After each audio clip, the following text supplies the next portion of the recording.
దూత media, power of news.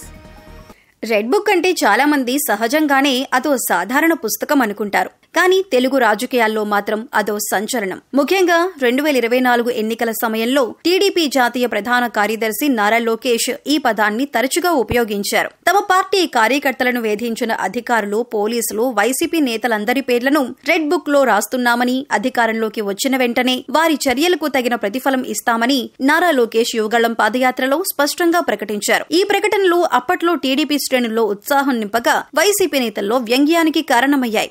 YCP నాయకులు అప్పట్లో ఏమిటి రెడ్ బుక్, ఎంత పెద్ద పుస్తకమో అనుకుంటున్నారా అని ఎగతాళి చేశారు. కానీ 2024 ఎన్నికల్లో కూటమి విజయం సాధించడంతో పరిస్థితి మారింది. అధికారంలోకి వచ్చిన తర్వాత రెడ్ బుక్ లో ఉన్న పేర్లపై ఒక్కొక్కరుగా చర్యలు మొదలయ్యాయి. మొదటిగా పెద్ద సునామీ సృష్టించింది మాజీ ఎమ్మెల్యే వల్లభనేని వంశీ అరెస్ట్. 2024 ఆగస్టులో ఆయన్ను గన్నవరం టీడీపీ కార్యాలయంపై దాడి కేసులో పోలీసులు అదుపులోకి తీసుకున్నారు. ఇది జరిగిన వెంటనే అవును, ఇది రెడ్ బుక్ ప్రకారమే అని లోకేష్ బహిరంగంగా ప్రకటించారు. అదే సమయంలో వంశీ అత్యంత సన్నిహితుడు యతీంద్ర రామకృష్ణ కూడా 2024 నవంబర్లో అరెస్ట్ అయ్యాడు. ఈ రెండు ఘటనలు రెడ్ బుక్ కేవలం ఒక మాట కాదని, అమలులో ఉన్న ఒక రాజకీయ వ్యూహమని స్పష్టం చేశాయి. ఇక మాజీ మంత్రి కొడాలి నాని పేరు కూడా రెడ్ బుక్ లో ఉందని చాలా కాలంగా ప్రచారం జరుగుతోంది.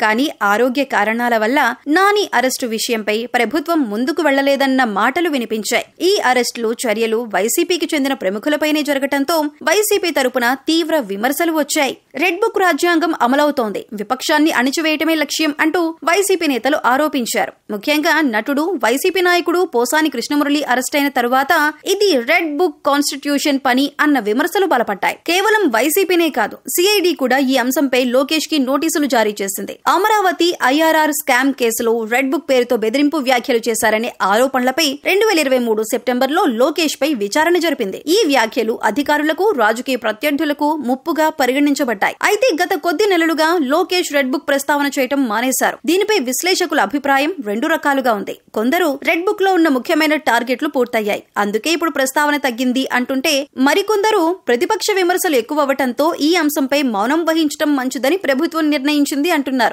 మొత్తానికి రెడ్ బుక్ మొదట్లో ఒక సంకల్ప ప్రకటనగా ప్రారంభమై తర్వాత వ్యూహాత్మక చర్యలుగా మారి చివరికి ఒక మౌన దశలోకి ప్రవేశించింది. కానీ దీని ప్రభావం మాత్రం ఇంకా తగ్గలేదు. భవిష్యత్తులో ఎన్నికల సమయం దగ్గర పడితే మళ్లీ రెడ్ బుక్ మంత్రం వినిపిస్తుందో లేక శాశ్వతంగా పుస్తకాల అలమరాలోని మిగిలిపోతుందో చూడాలి. ఒక లిస్ట్ గా, ఒక బెదిరింపుగా, ఒక రాజకీయ ఆయుధంగా ఇప్పటికీ ఇది తెలుగు రాజకీయాల్లో ఒక గుర్తింపు పొందిన పదం. అది ఉపయోగంలో ఉన్నా లేకపోయినా దాని పేరు వినగానే రెండు పక్షాల్లోనూ స్పందన తప్పనిసరిగా వస్తుంది.